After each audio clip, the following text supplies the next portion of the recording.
Good morning student. अभी बच्चों ने अपना 12th क्लियर किया है, पीसीबी फिजिक्स केमिस्ट्री बायो से क्लियर किया है।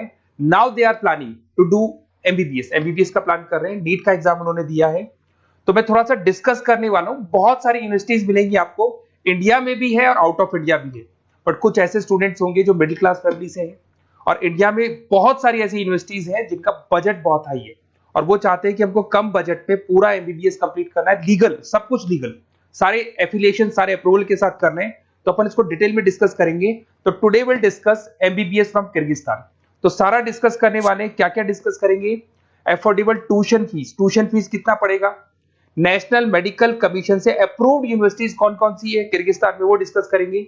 कोई डोनेशन नहीं देना है, अगर कोई आपसे 1 रुपए डोनेशन मांग रहा है तो वो नहीं देना है। कोई कैप्शन फीस नहीं देना है आपको। पूरा का पूरा इंग्लिश मीडियम में होगा, किर्गिस्तान की कोई लैंग्वेज नहीं होगी, इंग्लिश मीडियम में आपको कंप्लीट करना है। ग्लोबली रिकॉग्नाइज होगा, आप कहीं पे भी कहीं से भी अपना जो एमबीबीएस का प्रैक्टिस है, डॉक्टर का प्रैक्टिस है, वो कर सकते हैं। स्टूडेंट्स के लिए 100% सेफ और बहुत अच्छा एनवायरनमेंट मिलेगा आपको।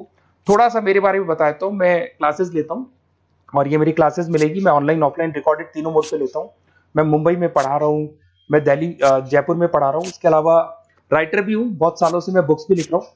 अब अपन डिटेल में डिस्कस करने वाले हैं। अगर मैं एलिजिबिलिटी की बात करता हूं तो जो एलिजिबिलिटी रिक्वायरमेंट है वो क्या क्या है।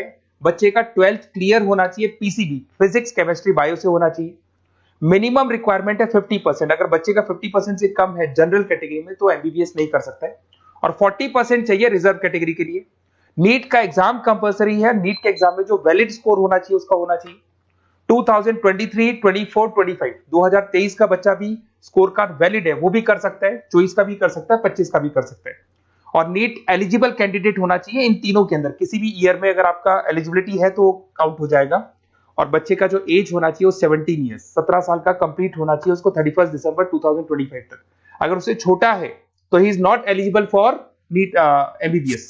अगर मैं यहाँ पे बात करता हूँ एमबीबीएस का कोर्स डिटेल का बात करता हूँ, 5.5 साल का कोर्स है, उसमें 1 ईयर का इंटर्नशिप इंक्लूड है, मतलब 4.5 साल का कोर्स होगा और 1 साल का आपका इंटर्नशिप होगा। इंग्लिश मीडियम है प्रॉपर, और नेशनल मेडिकल कमीशन से अप्रूव्ड है और सारे रूल्स एंड रेगुलेशन वो फॉलो करते हैं। और इंटर्नशिप भी जो आपको करनी होगी वो भी किर्गिस्तान के अंदर ही करनी होगी। अगर मैं डॉक्यूमेंट्स की बात करता हूं तो बच्चे को 10th का 12th का मार्कशीट चाहिएगा, नीट का स्कोर कार्ड चाहिएगा, वैलिड स्कोर कार्ड, उसके पास वैलिड पासपोर्ट होना चाहिए, फोटोग्राफ 8 से 10 फोटोग्राफ चाहिए, डेट ऑफ बर्थ का जो सर्टिफिकेट है वो चाहिए, मेडिकल फिटनेस का लिए और एचआईवी वगैरह टेस्ट वगैरह सब करवाएगा वो। और एडमिशन लेटर जो सबसे इंपॉर्टेंट है, जो कॉलेज से आपको मिलने वाला है, जहां पे आप एडमिशन लेने वाले हैं, वो चाहिए। वीजा होना चाहिए आपके पास और ट्रैवलिंग इंश्योरेंस होना चाहिए, ये सारी चीजें चाहिए। एमबीबीएस कंप्लीट होने के बाद में अगर वो स्टूडेंट इंडिया में आके प्रैक्टिस करना चाहते हैं तो उसको foreign medical graduate exam clear करना पड़ेगा। जैसे वो क्लियर कर लेता है उसके बाद इंडिया में वो प्रैक्टिस कर सकता है। अगर वो नीट पीजी के लिए जाता है तो पीजी के लिए जाएगा तो भी एग्जाम क्लियर करना पड़ेगा उसको। और अगर वो अब्रॉड में यूएस यूके, बाकी तो सब कंट्रीज में आप एलिजिबल हो गए, बट यूएस यूके के लिए आपको यूएसएमईएलई एग्जाम क्लियर करना पड़ेगा। और आप कहीं भी पूरे वर्ल्ड में आप जॉब कर सकते हो, किर्गिस्तान और किर्गिस्तान के अलावा किसी भी कंट्री में आप जॉब कर सकते हो। एमबीबीएस को लेके एक टॉप यूनिवर्सिटी है, that is royal metropolitan university, Bishkek में है, that is capital of Kyrgyzstan. यहाँ पे आपको 80 to 90% इंडियन स्टूडेंट्स मिलेंगे और बहुत कम बजट में, और पूरी टॉप यूनिवर्सिटीज में काउंट होती है। एडमिशन प्रोसेस थोड़ा टफ पड़ता है इसका। 2015 में एस्टेब्लिश हुआ था, WHO MNC अप्रूवल है, सारे के सारे प्रॉपर इंग्लिश मीडियम में चलेगा, और इससे बेटर यूनिवर्सिटी पूरे किर्गिस्तान में आपको नहीं मिलेगी। इस कॉलेज में सारे क्लिनिकल डिपार्टमेंट्स आपको मिलेंगे, 200 बेड्स मिल जाएंगे, 400 मेडिकल स्टाफ मिलेगा आपको, और 24 hour medical surveillance and care आपको मिलेगा। इस कॉलेज का फीस स्ट्रक्चर अपन डिस्कस करते हैं। $3500 फर्स्ट ईयर में लगेगा, 1000 आपका एडमिशन फीस है, 800 आपका प्रोसेसिंग फीस है, 2000 आपका हॉस्टल मेस का लगेगा। टोटल मिला के अगर इंडियन करेंसी में देखें तो 6 लाख के आसपास आपका फर्स्ट ईयर का पड़ने वाला है। और वो डिपेंड करता है करेंसी में, अगर वेरिएशन होगा तो अमाउंट चेंज होगा, डॉलर चेंज नहीं होंगे बट रुपीज चेंज होंगे। उसके बाद में आपका 3rd सेमेस्टर से लेके 11th सेमेस्टर तक जो 9 इंस्टॉलमेंट्स आपकी जानी है वो जाएगी $1750। इंडियन करेंसी में अगर आप देखेंगे तो 148750 आपका बनने वाला है, दैट इज 1,48,000 बनेगा। टोटल मिला के आपका जो कंप्लीट बजट आएगा वो 19 लाख रुपीज आएगा। तो 19,59,000 राउंड फिगर में 20 लाख के आसपास मान लू, तो पूरा का पूरा कंप्लीट आपका एमबीबीएस 20 लाख में हो जाएगा।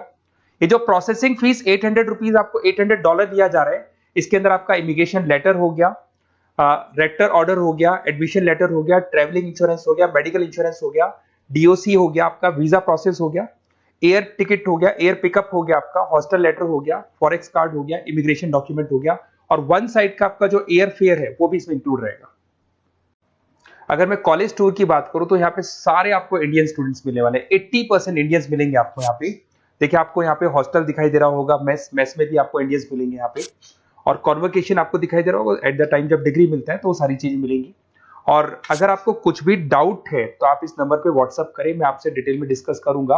और साथ के साथ मैं आपको सारे वीडियोस जो भी वहाँ स्टूडेंट्स पढ़ रहे हैं उनके वीडियोस बनाए हुए हैं, वो वीडियोस मैं आपको शेयर कर रहा हूँ, तो वो आगे वीडियो में कंटिन्यू हो जाएंगे। Hello, my name is Shweta. I'm a final year student of Royal Metropolitan University, and today we are gathered here to celebrate the Black Theme Day. As it's our final semester, it's kind of mixed emotion. We are very excited as well as it's a roller coaster of emotion. So I'd like to wish every mate of me a good luck. Thank you. Hello guys, I'm Saikitna from Royal Metropolitan University. So I'm studying 10th semester here. So ఈరోజు అయితే మేము black theme day కోసం gather అయ్యాము. ఒక 1 వీక్లో మేమైతే graduate అవుతున్నాం ఇక్కడ. సో ఇదంతా దీపక్ సార్ అంటే మాకు చాలా సపోర్ట్ ఇచ్చారు Deepak sir. So thank you so much for Deepak sir.